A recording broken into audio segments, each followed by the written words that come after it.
One sincere attempt after another is enough.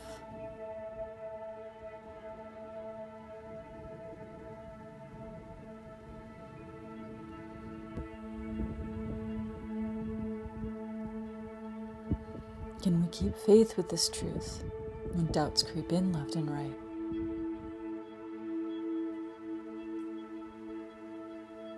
Can we remain faithful to the faithfulness of reality that is holding us, sustaining us breath by breath?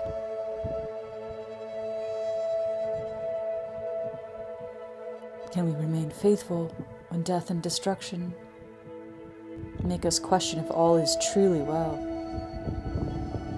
If all is truly well. If all life is truly nursed at God's breast.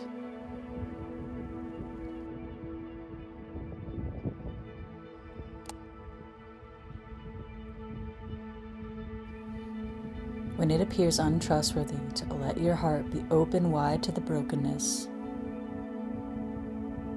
when it appears the only thing waiting to meet you in your leap of faith is the concrete ground below, can you find a way to trust it anyway?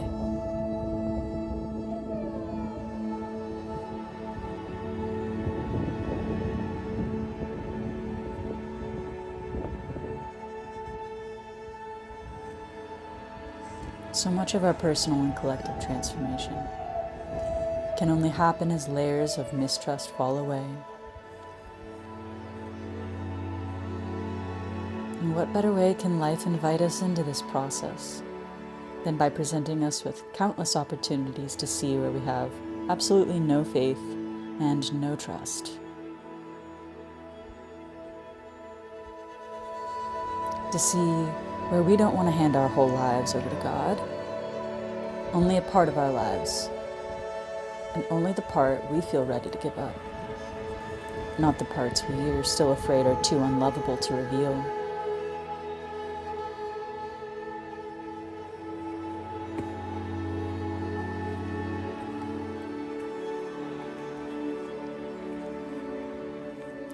To see where we'd rather remain in control. For if life is untrustworthy, then surely we must take hold of the reins and steer ourselves towards safer waters. And yet, trying to hold on to control never does deliver. And the only true safety we have is in letting go of our ideas about safety. The only safe place you can be is in the presence of your beloved. And you can't reach your beloved when clinging to those false safety nets. To let go in this way is a kind of dying.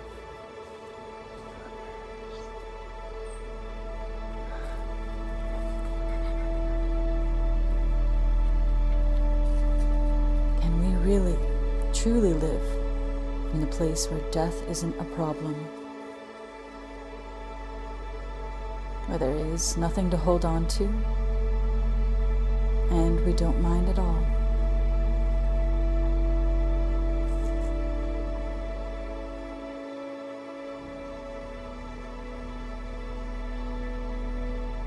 Practicing this is difficult work. Because all the places in my life where I believe death is a real problem, they all show up. They all get lived.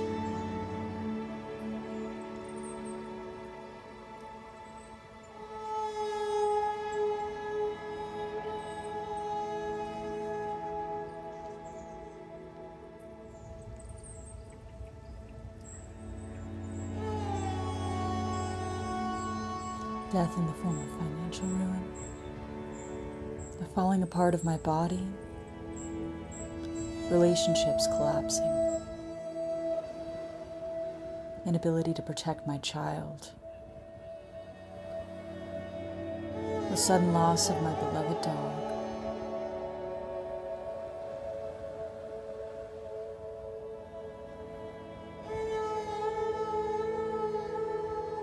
Because here I see where I resist, where I fear, where I push against and try to seize the reins again, saying, where is that safe harbor? I have to get there. If life won't do it for me, I'll do it. I'll steer us someplace where these things will never happen again.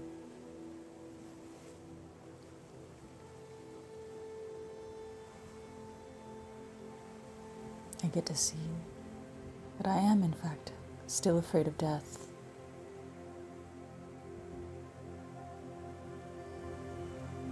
I do not know how to fully trust that all is well in any given moment.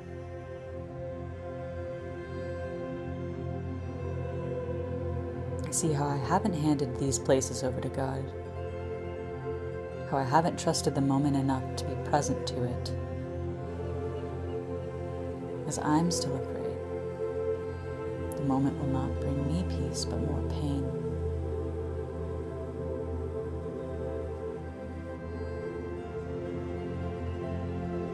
Loss meets us whether we want it to or not. Taking control of the ship does not lead us to the safe waters we longed for. Letting go of the driver's seat, letting go of mistrust of the moment, letting go of our fear of loss and death. It is here we find safe harbor.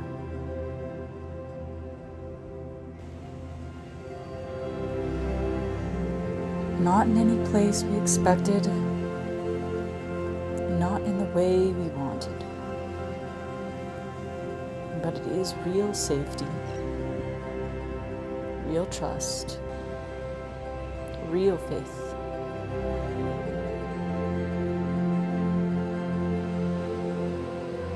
The safety doesn't make you immune to grief, immune to loss. Safety doesn't mean finding a way out of the tragedies of life, but rather we discover that even amidst the parts of life we deem the most atrocious, the most unbearable, the least safe, there is something transcending our circumstance, something beyond our limited point of view.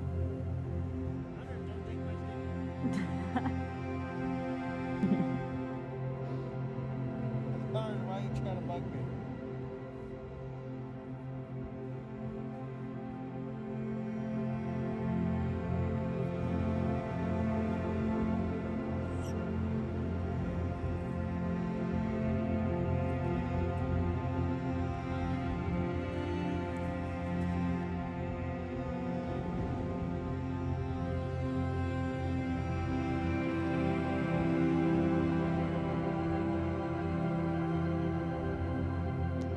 When the one we love dies in our arms, we are heartbroken because their form is no longer blessing our world. But there is no way you can take that love out of the world. That place where you loved your beloved loved you. Never leaves, never stops, cannot die.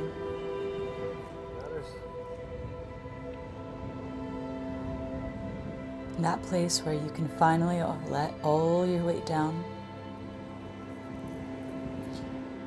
where you can let yourself go and come to rest in a totally loving presence. That is what is trustworthy.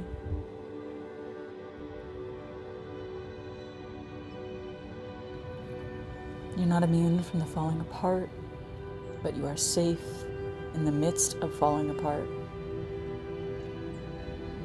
For there is a presence which does not fall away,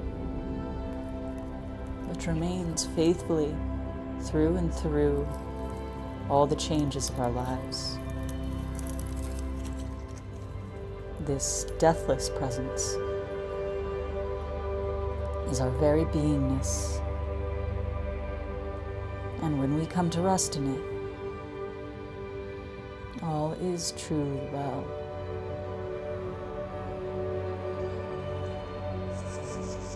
One sincere attempt is enough to keep faith with the faithfulness at the heart of reality. Amidst death and destruction, amidst loss and chaos, even amidst our fear that God will not deliver, that no faithfulness will rise up to cushion our fall as we leap.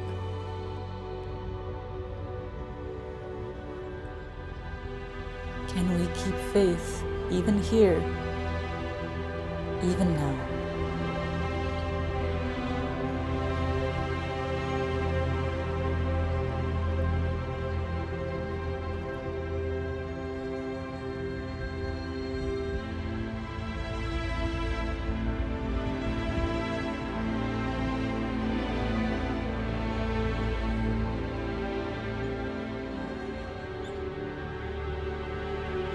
One moment of turning toward presence.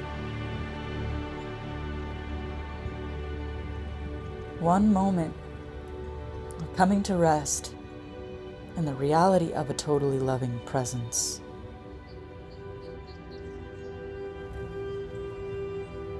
One moment of becoming present to the present moment is enough.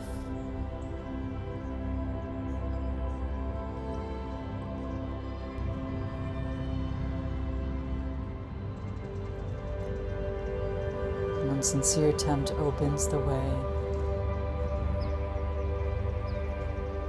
and the way itself is already holding us.